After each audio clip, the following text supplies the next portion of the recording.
Okay, you guys, let's do this. It's going to be so professional. Like, so professional. Here we go. Well, welcome to the Live Support Podcast with your hosts, Michele and June Colson, a couple of clean comedians who support each other and others through comedy's wacky and winding roads. I hope you're ready. Get set. Let's go. Since podcasts have a catchy tune, we wrote this song for Michele and June. Clean comedians are best friends too. Oh, so good. And you never know what they'll say or do. Here we go, sing with me on Live Support, with Michele, who's really short. We'll have a ball, with June, who's really tall. They have fun, interviewing comedians on Live Support, with Michele, who's really short. Now it's time to start Live Support. The Live Support Podcast is brought to you by the Hot Breath Comedy Network. Wow, here's all the round of applause. Welcome to the award-winning Laugh Support Podcast. I'm your host, June Colson, here with my best friend, Michele, with one L, Trisha's sister, Rhonda Colson, Corey's friend, the That's Michele right. Van Dusen. Michele, season 3, we're keeping the song. Yes, we're keeping the song, and at some point, I'll swap out the pictures. I'm just technically challenged right now. So what? Yes. I'm so glad it's back for this season though, because there was some debate before we ended season 2 that it may or may not be here. And as I know you love the song, and it was written specially for you, so I'm glad it's here. Hey, how is your day starting? Okay, so my day has been a little crazy. My husband woke me up because I asked him yesterday. He's like, well, why don't you just put an alarm? I'm like, I don't wake up to alarms. If you don't wake me up and make sure I'm coherent, I won't get up. And so he had to like shake me to wake me. I'm a very heavy sleeper. So like when our kids were little and they would wake up in the middle of the night crying, he would have to wake me up, like, the baby needs you, like, huh? So then he would get up, he'd bring the kid to me. And then he's like, I've had it. So he ended up actually putting the crib right next to our bed. And then he just rolled me over there. Oh my goodness. I think that would be a great title for your autobiography, Michele Van Dusen, Shake Me to Wake Me. That would be fantastic if that's what you named your book. Oh, I thought it was Roll Me Over. Yes, or Roll Me Over. But yeah, look, chapter 1, Roll Me Over, maybe. Yeah, if you know, I have a picture of a baby back here. I just wanted to show this is my grandbaby. Because I'm not allowed to post pictures and whatever. But oh my gosh, you're not allowed to post pictures, but you're gonna have her on YouTube in the background of okay. That's right. Today she's our guest, and I moved all the things that you gave me for Christmas up closer so you could see them. Yes, So, I see. yeah. I see. Oh, we need to. But don't. Obviously, don't give away the goat. That's gonna be right by the mic when we introduce our guest. Let me tell you how my day has gone so far. Okay? Yeah, what's been happening? Because I so have my life together. First of all, we pop on the podcast and I realize that only one hand is painted. Because of my attention deficit, I forget what I'm doing. I plan on going back to this, but it may be the end of the week before both hands are painted, right? Then after I was done with my daily devotion, Michele, I stepped on my glasses. Look at them. Look, it's just an arm and it's all falling apart. It was going to be so color coordinated. Okay. There's that. And then I lost my makeup bag. Makeup bag. So this is what I had to do. I dug all the way back to 1980. Yeah. Girl, it's a caboodle. Oh, wow. Do you remember the caboodles? That looks like a sewing kit. I got to be honest. Yeah, it's a caboodle. It's for makeup. They had them in the 80s. I put on makeup from the 80s. Remember last episode when we talked about how Rick Roberts discovered a shellfish allergy while he was on stage doing a show? Yeah. I'm pretty sure my eyeshadow expired maybe 95. So by the end of the show, if my eyes are swollen shut, you guys just move on without me, okay? I just want to say thank you so much for not wearing the blue eyeshadow. I was so close. Oh man, that and I love the fact you're like, oh, do you remember the caboodle? Do you see my face? Do you see how much makeup's on my face? No, June, I don't remember the caboodle. That's why I thought it was a sewing kit. You made it through the 80s without wearing makeup? Yeah. How did they not pick you to be a nun? How did you not become the nun that you always wanted to be? It makes no sense at all. And after all of this, let me tell you what my daily devotion was about today. anger management. So yeah, which I needed that yesterday. I feel like I was doing pretty good though, because I drove my husband for 4.5 hours yesterday, and only 2 times, Michelle, did I consider swerving into the bridge. You know, it Oh, just physically you drove him, not you drove him crazy. I was no. going I with physically drove him, and he psychologically drove me crazy about my driving the I whole believe it. time. So now I put him on an airplane, and he's flying far, far away, because this is what we need to do to come back down from it. But listen, okay, enough about me and my weird day and my relationship with my amazing husband. We have an amazing guest on the show Yes, today. You yes, yes, reached yes. out and found just one of the most talented comedians out there. Michelle, tell us all about who we have on the show. Okay, so our guest today, he's a writer, a performer, a singer, a songwriter, a ventriloquist, a comedian, entertainer, a rock and roller, a blogger, a political observer, author, a puppeteer, a pianist, an entertainer. He basically works in every possible venue for every audience that you can imagine, right? So let's welcome to the Laugh Support Podcast, Romeo Mason. Wait, who changed my intro? No. Let's welcome Taylor Mason, comedian extraordinaire. Woo! Thank you. Woo! I already feel right at home. So Michelle, thank you for that nice intro. June, I also forgot to do my nails. And then the caboodle, of course, in the world of ventriloquism, a caboodle is very important because I used to keep my puppets in a caboodle back in the 80s when I was in college. So so we've already come full circle on today's Laugh Support episode. No way. Are you serious? You really had a caboodle that you carried? No, I didn't. I was just trying to segue the program. I was just trying to, bring everything, synchronize everything, but that obviously didn't work. So no, but I do know what a caboodle is. But I've never actually used a caboodle. I just like the name, caboodle. It can be taken so many ways. So great to be here on Laugh Support with June and Michelle. Thanks so much for having me. I feel like I'm already having trust issues with you, Taylor Mason. So did you really forget to paint your fingernails? No, I did not. Neither hand has been done, but I just, again, in an effort to just kind of sync and get so we can bring everything more or less, have a nice, character arc from beginning to end. Yes. I would start off with that, but obviously we chopped that. You didn't do your research on the show, Taylor. You didn't know what you were walking into, my friend. I had no clue, but I've quickly got the gist of what Laugh Support is all about. Well, we are so excited that you're on the show today. So it's called Laugh Support, the Laugh Support Podcast. And I will tell you, the origin of the show is that Michele Van Dusen was one of the first people there and supportive to me as God sent me on this crazy journey into Christian comedy. And so she has literally been my best friend and my support since day one. And so when we had a friend reach out and ask us to do a podcast on his network, the Hot Breath Comedy Network, we thought, well, what do we want to talk about? And so Michele obviously has some amazing comedian friends, reached out to you, Taylor. And what we start with is just the question about who your laugh support has been. So when you think back to the beginning, your journey into comedy and entertainment, who comes to mind to you that was there from the beginning as you started your entertainment career? Well, as a person of faith, obviously Christ has been there the whole way. So I guess that's where to start.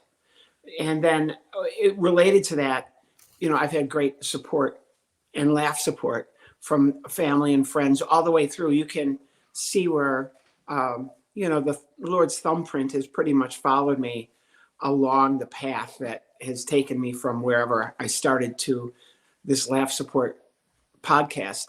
But I had great support from family and people who, told me the basics of life: persevere, don't give up, work hard, show up on time, do the job, don't blame others, be coachable, work with others, all that kind of stuff that I guess I take for granted now. I had a lot of support in the beginning, and I still do. I still have family comes out to see me perform, but now my network of support is incredibly broad. Obviously in the Christian community, there's just so many opportunities that have come my way just based on the fact that I'm a person of faith, and I have great faith in my faith. So you combine those two things, and that lends itself, I think, to being helpful in supporting a career. And then everything else that I just talked about, having people tell you those things that are now ingrained in me: persevere, don't give up, work hard. When the going gets tough, the tough get going, all that kind of stuff. That's all been part of my my career and the makeup of wherever it is that I am today, whatever this is. I owe a great deal of debt, and I'm very grateful to many, many, many people. And it's starting with family and starting with faith. Family and faith. That's the beginning of your life support. That's a pretty good way to begin, right, Michele? Definitely. Actually, Taylor, when you said that's part of my makeup, I'm like, the caboodle. It's part of your caboodle. Now we're bringing it full circle. Yes. Thank you, Michele. Thank you, Michele, for injecting the thread of how we started this whole thing. Yeah.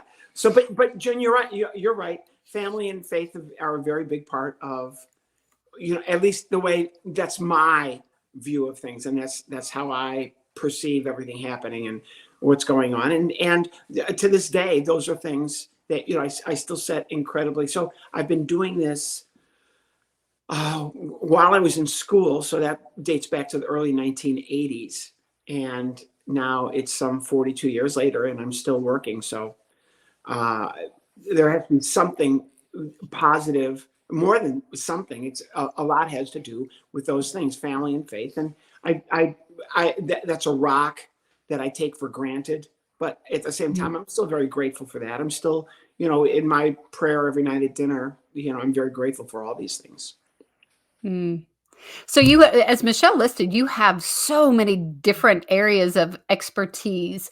We think about ventriloquism. I watched your dry bar just recently. Stand up, ventriloquism, music. I mean, you hit all of it on that show. When you got into ventriloquism, was there anybody particular that you were able to kind of watch and learn from, or that was just a good example to you as you were going along? So ventriloquism for me, everybody. So there were no classes. So, and if you're really interested in all of this, you can read my book, which is titled Irreversible. Spelled IRR, whatever the rest of it is.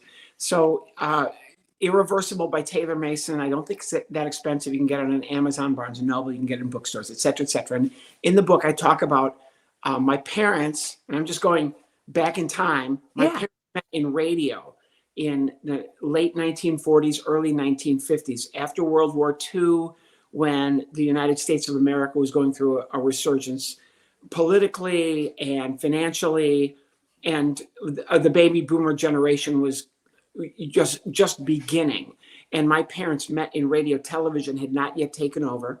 My parents met at a radio station in Decatur, Illinois, called WSOY, because Decatur, Illinois is the soybean capital of the world. And this will be on a test after the podcast later on, so write it down. So my parents met at WSOY. They were both from Illinois. My father had grown up on a farm in central Illinois.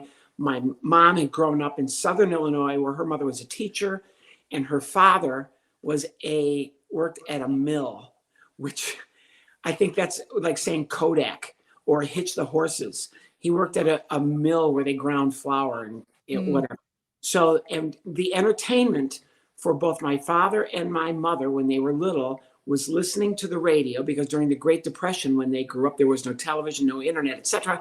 So everybody gathered around a big console radio player. In my father's home, it was in the living room. For my mother, she walked down the street to a relative's house where the neighborhood would gather around this big radio and listen to the Sanborn Chase Hour starring Edgar Bergen and Charlie McCarthy, who were the premier ventriloquists of the day, kind of like Jeff Dunham is today, or Terry Fader, or all the ventriloquists you see on America's Got Talent. In those days, there was Edgar Bergen, a ventriloquist on the radio during the Great Depression. I always say there was more things that were depressing than just the economy. During the Great Depression, one of those things would be that a ventriloquist on the radio, Yes.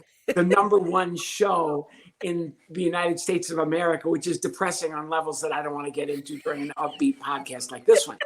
So my parents would listen. We're both very big fans of Charlie McCarthy and Edgar Bergen on the radio. So that was one of the things that kind of, they were working radio anyway at this little tiny radio station in Decatur, Illinois, when radio was still a big deal, very local, and they had lots of listeners. It was before TV and broadcasting as we know it today.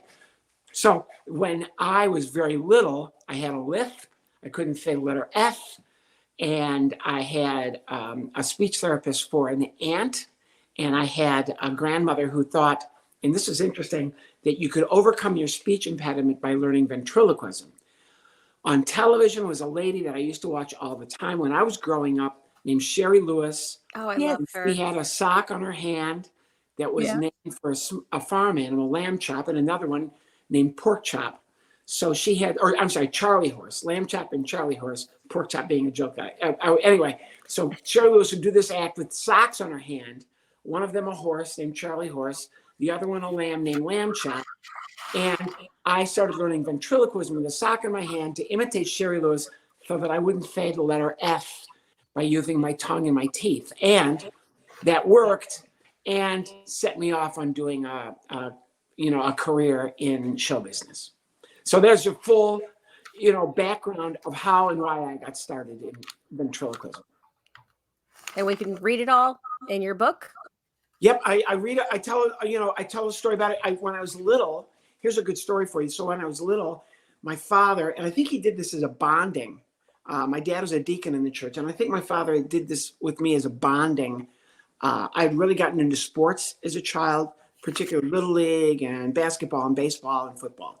My dad was not a big sports guy, but ventriloquism, he knew. So he bought me this old plastic-headed puppet that had a slot jaw mouth, like classic ventriloquism, slot jaw mouth, but it was plastic, a molded head to look a little bit like Danny O'Day, who was one of the ventriloquist figures for a ventriloquist named Jimmy Nelson, another great ventriloquist, who had sold this mock-up of his Danny O'Day. It was plastic headed. You could buy them in the store, I think like $60, which was a lot of money in those days, but it was very cheap. The body was a sock. The head was in the sock. You couldn't turn the head. It was just sat with a slot jaw, and there was a pull string in the bottom of the neck of this thing, and you would pull the string.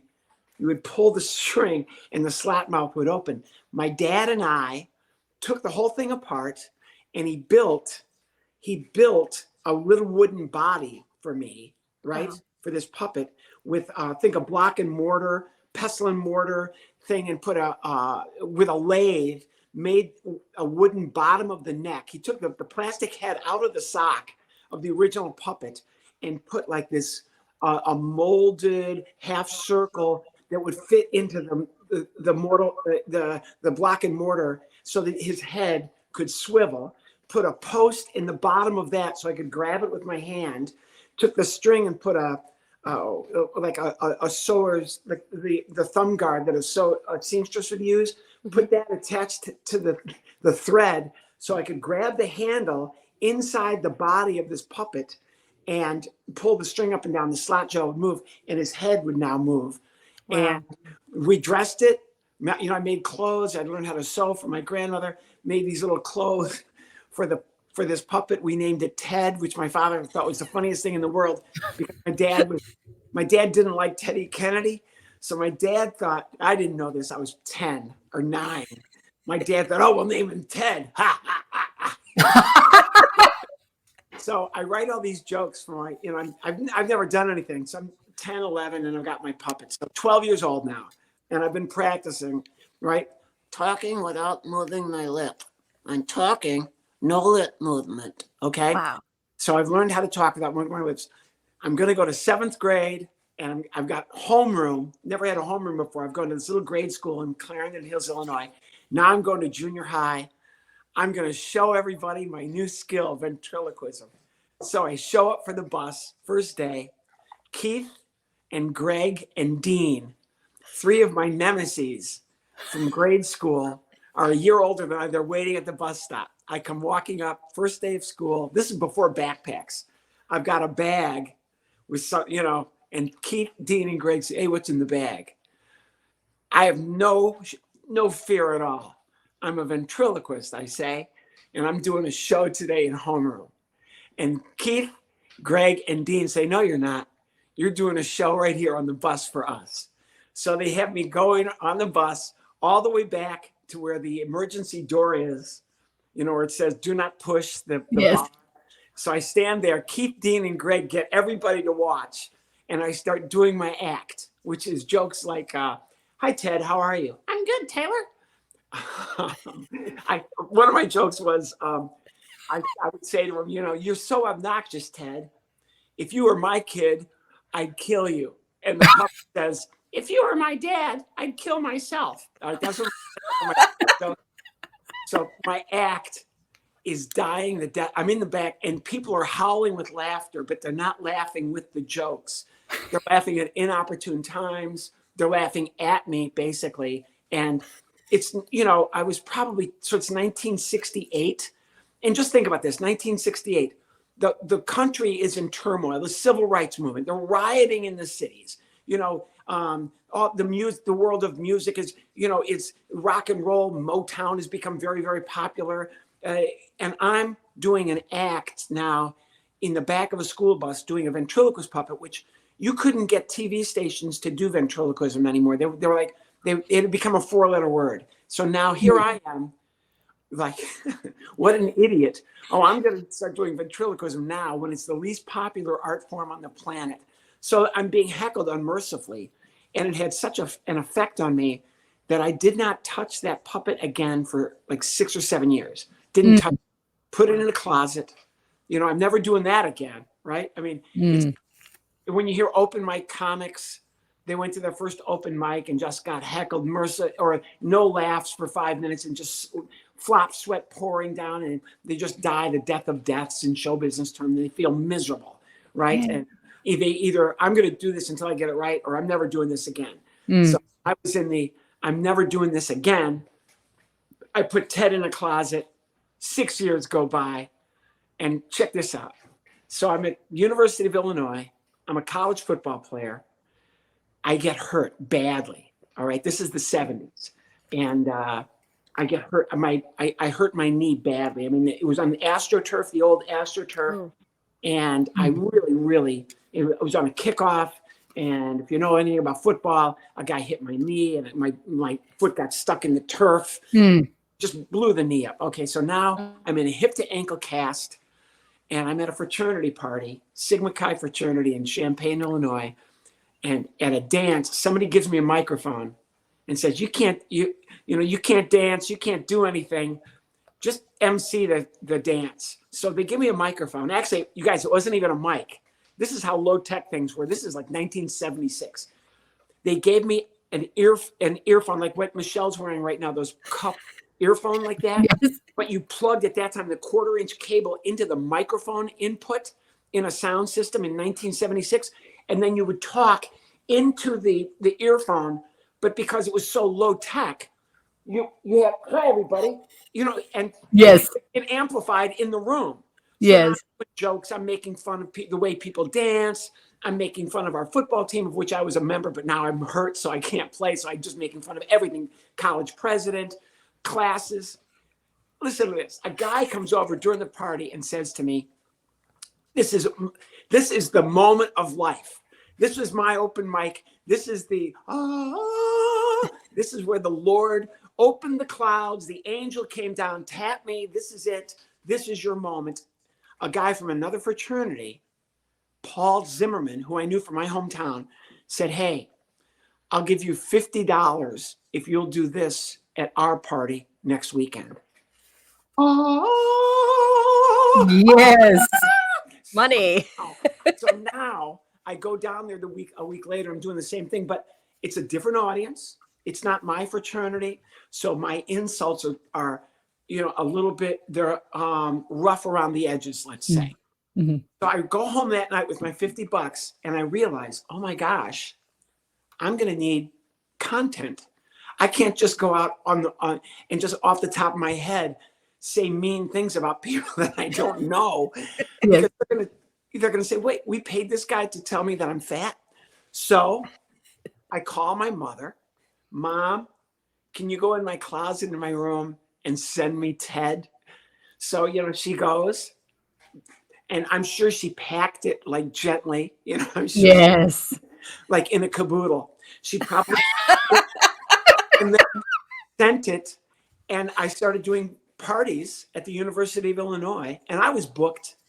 And of course, then I had to write jokes, and so now I had to become a professional, and I would charge a couple $100, and I would go do fraternity and sorority dances, and I would do MC Mother's Day banquet at the Union, and I started doing shows. And while I was to make long stories really short, I was the opening act for this touring company from a theater in Chicago called the Second City Theater in Chicago. So, all right. So the Second City comes to the University of Illinois, and I'm their opening act. And one of the cast members comes over to me and says, you could probably be an actor. You should audition for the Second City. I'd never taken acting class. So I immediately, as a fifth-year senior at Illinois, I took an acting class to get me ready, right? So my big audition at the Second City Theater. I moved to Chicago after school. I lived with an aunt. Again, the supportive family was everywhere. Mm-hmm. I moved in with my Aunt Artie, the speech therapist I was talking about before. So I moved in with her husband, and their 3 kids. And I played a piano bar in Chicago for a while, which is a whole nother story. But while I'm doing that, I'm preparing for my big audition at the Second City Theater in Chicago. So I go in, and for comedy people will know what this is. You two will probably know, but for everybody else, let me explain the audition that I didn't know, and I knew nothing about acting really. I'd taken one acting class for a semester in college. I'm going to do for the audition a classic improvisational method or audition piece called 5 Through the Door, which is you walk through a door at the back of the stage, walk front stage, and you're a character, usually with at least one other person, and you're improvising. You're just coming up with. Mhm. They give you a premise. You're a sales clerk. You're buying something at the store. Go, and then you're a character. You do that for 3 minutes until the director says, "Enough! I can't take you. Go back." You go back through the door, and then you come back on stage as a completely different character. You do that 5 times. All right. So I have no idea what I'm doing. Here's my first one, and I'm with this woman, a professional actress. And she says to me, "Have you auditioned here before?" "No, it's my first audition." She goes, "Oh, I've auditioned for 1,000 things." She's a professional actress. She says, we're going to do a 5 Through the Door. And this was my reaction. She says, "You know what 5 Through the Door is, don't you?" I said, "I have no idea. I honestly don't even, I've never done anything like this before." And she started to cry. Because this is her, her, right? This is so what do I do? Well, you have to come out as a different character. You hear the director of the other room. "All right, can we start today sometime?" So she walks in, I walk in, and the director, who I didn't know, is a guy named Del Close, who is a genius, I guess, and an icon in the theater community, particularly in comedy and improvisation theater. So he's sitting in this theater, the Second City Theater. I walk on, and he says, "Okay, you're buying something from her at the department store. Go." So I have no idea what to do. So this is what I did. This is my audition. I take my arm and I drop it on a stool. We're improvising. And I say to the girl, and she's got tears in her eyes. I say, "It doesn't work." And she doesn't know what. And she goes, "What?" "My arm, it doesn't work. I came in here last week. I bought this arm right here. I bought this from you. Look at it. It's worthless. The fingers don't work. The arm doesn't work. Nothing works." And the poor girl, The first I told her that I didn't know what I was doing. Now I'm telling her that my arm doesn't work. She didn't know if I was being serious, that I really was injured, or this was part of the. So she don't know what to say. So, I'm trying to act, right? Don't you get it? Look at this thing. Look at this thing. It's worthless. It's worthless. I'm a pitcher. I'm a baseball pitcher. This hasn't worked for a year. And then Del Close goes, great, next. So I would just go off stage and I would just come back on. This is what I'm thinking. This is easy. I'll just come on. I'll just do all sorts of this stuff. And the second time he comes on, all right, what I want you to do, we're going to do a scene. You're a sports writer. And he points at her. You're a political writer. I want you to write. I need a scene. You two are sitting together. You're on a plane. You're going to Washington, D.C. and you're going to talk about the what's going on in politically and in sports today. Go. So we both sit down. And I'm into sports, so I'm ready for this. Even though I was supposed to be the political guy, I'm like, oh, so you're a baseball writer? And a woman at that moment walks into the theater, and she shouts, "Is Taylor Mason here?" Yeah, I'm right here. And she shouts, and then Del Close the director gives this woman a look of platinum hatred. And I thought maybe they were married the way he was looking at her. Yes. So, are you Taylor Mason? Yes, I am. And she said, I'm looking at your resume. Do you know how to read? Can you sight read music? Yes, ma'am. Get over here. So I walk over to this baby grand piano sitting right there in the theater. And she puts this piece of music in front of me. I will never forget this either. It's sheet music. It's a vamp, if you know what a vamp is. Oompa, oompa, oompa. And yes. The first lyric that I'm reading, this is my introduction to theater. The first lyric is, I hate liver. Liver makes me quiver. Liver makes me curl right up and die. It gives me hives, gives me scurvy, makes my stomach topsy-turvy. I won't eat liver until the day I die. I'm looking at that. And then I look at her. Are you serious? It's in E. Just play it. So, I play the doompa, doompa, doompa, doompa. I play it. She goes, you're hired. $257 a week. I'm now the musical director for the touring company at the Second City Theater in Chicago. So now, I've got an act. I have a puppet act, right? I've got a ventriloquist puppet act. Plus, now I'm working as a musical director for this theater company. And it's pretty fun, to be honest with you. I've been playing piano bars. And the guy that played the piano at the Second City Theater was a man named Fred Kaz, who is a musical genius and a jazz artist from the 1950s.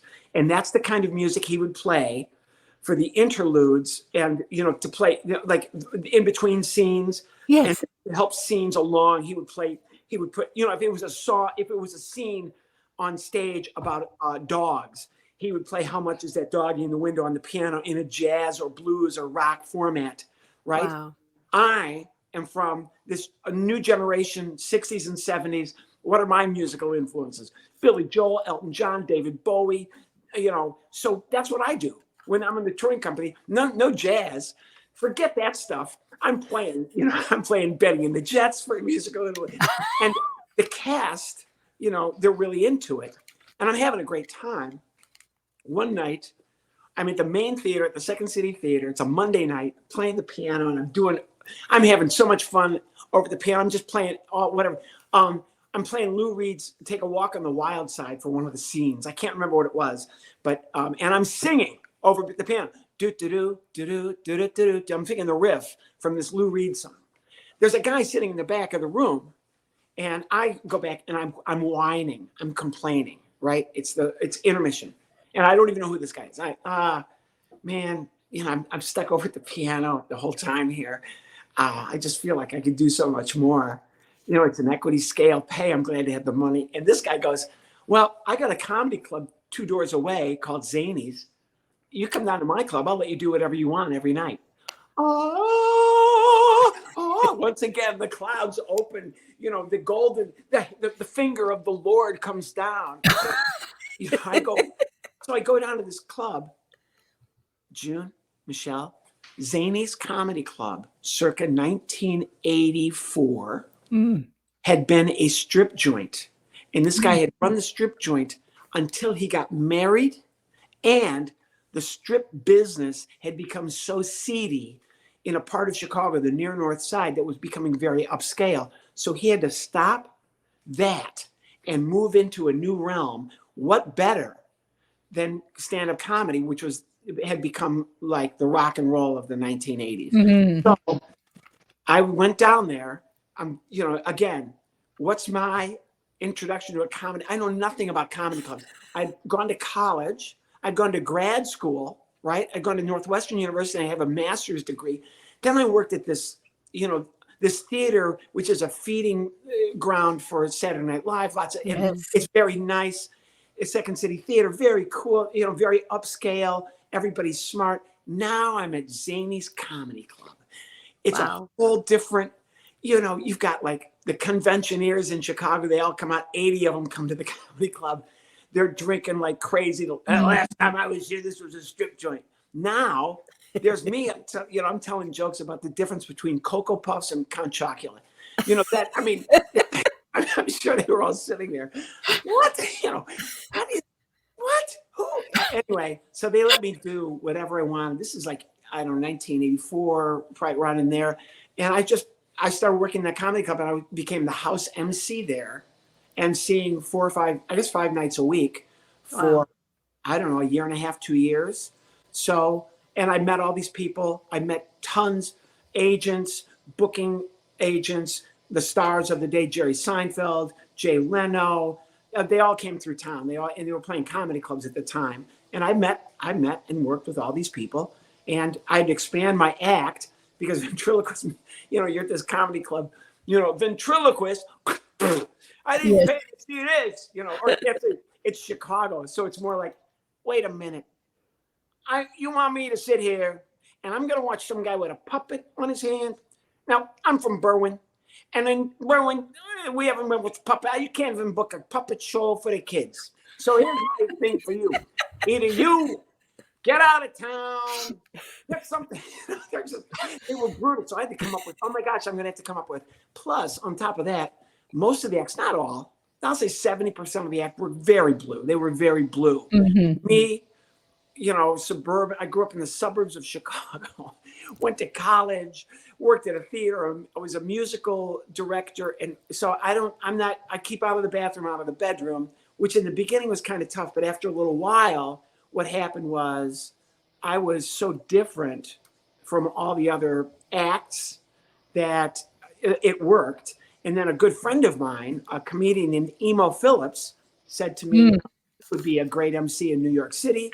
So I met my wife at the Second City Theater in Chicago. She was a producer there, and she got a job at MTV. So we moved to New York City, and I went right to this club called Catch a Rising Star. And I think I auditioned. I think I went in and did an audition, and I didn't do any ventriloquism. Emo told me, don't do any puppets. Just don't go on stage in New York City with a puppet. Even if the audience laughs, the owner's going to say, I'm not doing this. We're not, right. It's not 1958. So I didn't. I just did stand up, and then I became an MC at Catch a Rising Star in New York City. And from that point, I just have worked. I've never looked back. I just have been very blessed, and I've just had, and the problem for me is, like for you two and everybody else, is content, coming up with stuff that is, and this is my mantra, Lord help me, I have to be funny. If I can't be funny, I have to be entertaining. Okay, I'm not entertaining or I'm funny. I'll be informative. Okay, so if I can't be funny, if I can't be entertaining, if I can't be informative, then I guess I'll never be asked to go on this podcast. So that was and is my mantra. And that's kind of how I've worked for my entire, and, writing new jokes, coming up with new content. And it's very similar for you two. I don't know how you do a podcast like this. I know you've done 30 or 40 of these already. So 70 some. Oh my gosh. See, I don't know how you do that, because you have to have guests. In my experience with these is you have to have a guest who's really dynamic and is either funny. And if he's not funny, then we hope he's entertaining. And if he or she is not funny or entertaining, maybe they'll be informative. And it's Taylor Mason, and maybe it's time we cut. Well, you're still looking for the perfect guest. So you're right. You're right. You're so close. Yeah, I can feel that, Michelle. I felt that. You're so close.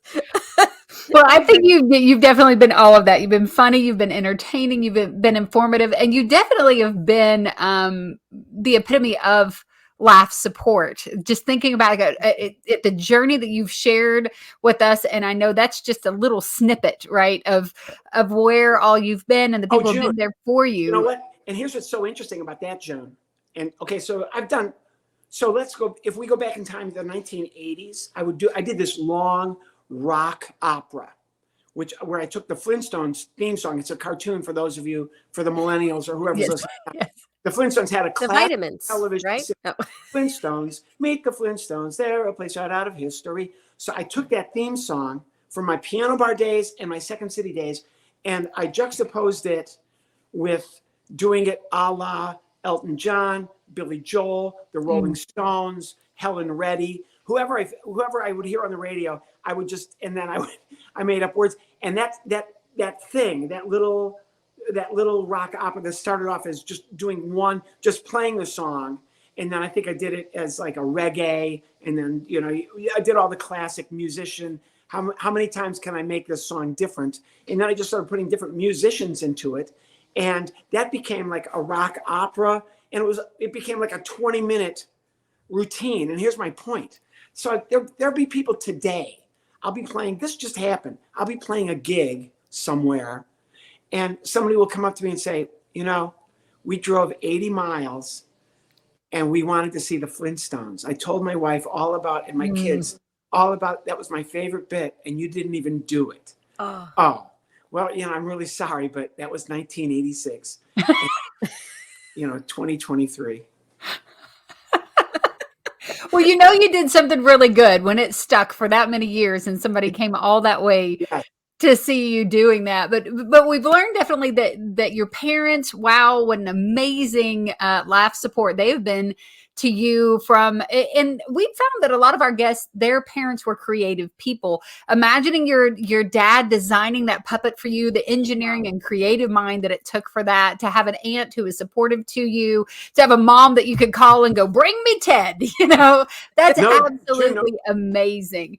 But I'll tell you one thing. To top that off too, and yes, all of that, and I'm thank you, I'm so grateful. But the people that still come out to pay to see me, yes, that remember stuff from 40 years ago or 30 years ago or even 10 years ago or even 10 weeks ago, the people that come back and pay because some of these places charge, you play a theater nowadays, it's like $45-$50 per person, to come. So, and they pay the fee, and they come in and they buy drinks at the bar, or they go to the concession stand and they buy popcorn, and they're great. And I don't take any of that for granted. So, but you're right, June. Yeah. And, and I tell you the one thing, Taylor, that I think that other comics from, my experience, and Michelle and I talk to different comics and different people. And when your name is brought up, you are somebody that people just have such a high level of respect for, that, you have a reputation for being very kind. Just watching your dry bar the other day, I saw you do something that I've never seen another comic do on dry bar anyway, is that you took time to mention, I believe, the person in the sound booth or someone of that nature who doesn't normally, and on these comedy specials, people have a valuable time and real estate, right? And you took a bit of that real estate and you put the spotlight on somebody else. And so I just wanted you to know that Michelle and I, as we were talking about you and people who have definitely spent time with you, that's the impression people get, that you've been an amazing laugh support to other people. And by agreeing to come on here, you have definitely been laugh support to myself and Michelle. Now, Michelle's been scrolling across the bottom that if they want to find Taylor Mason, you can go to taylormason.com. That's TAYLORMASON.com, taylormason.com. And then also he mentioned his book, Irreversible by Taylor Mason.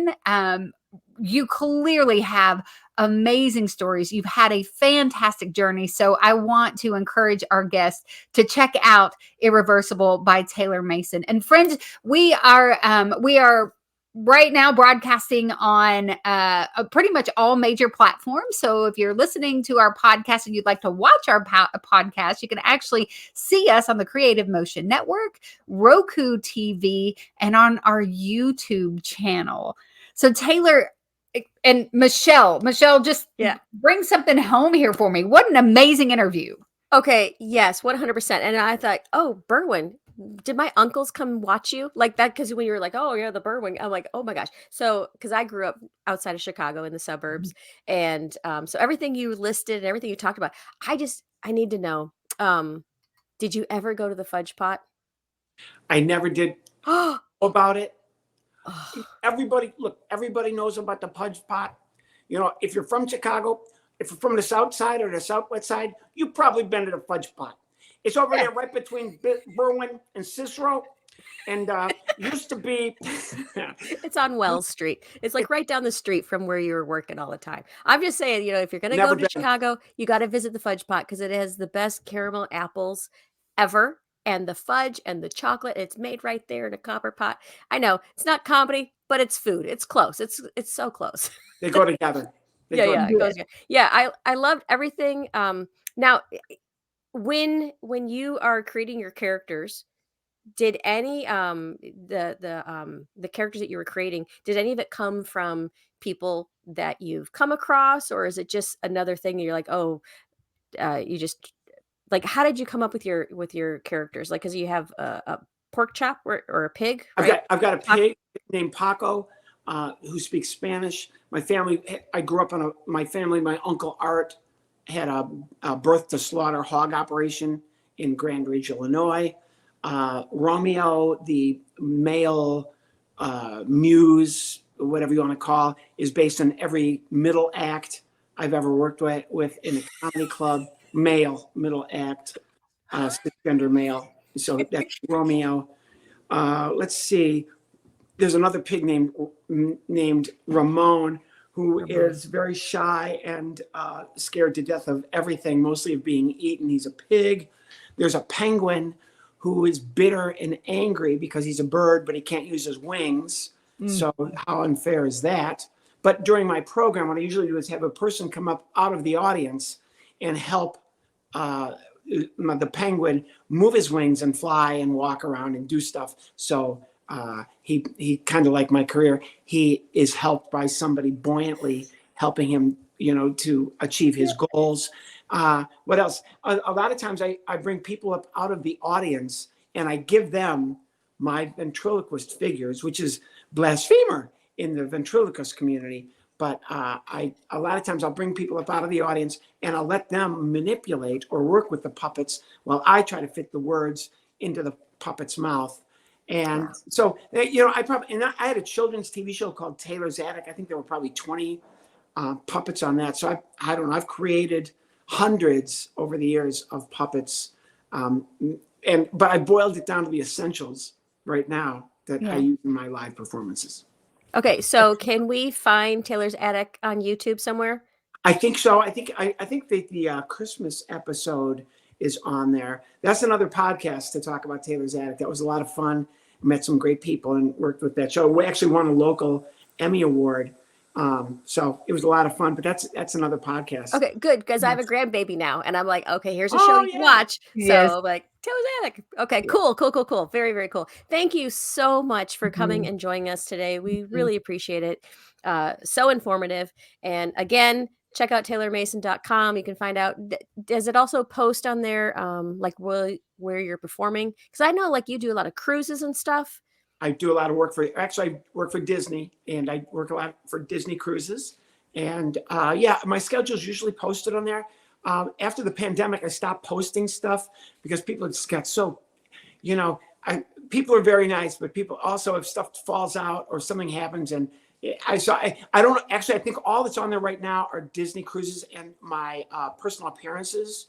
I think, but for example, tomorrow I'm going to Branson, Missouri. I don't think that's on there, but you can get a good feel for my schedule. At taylormason.com.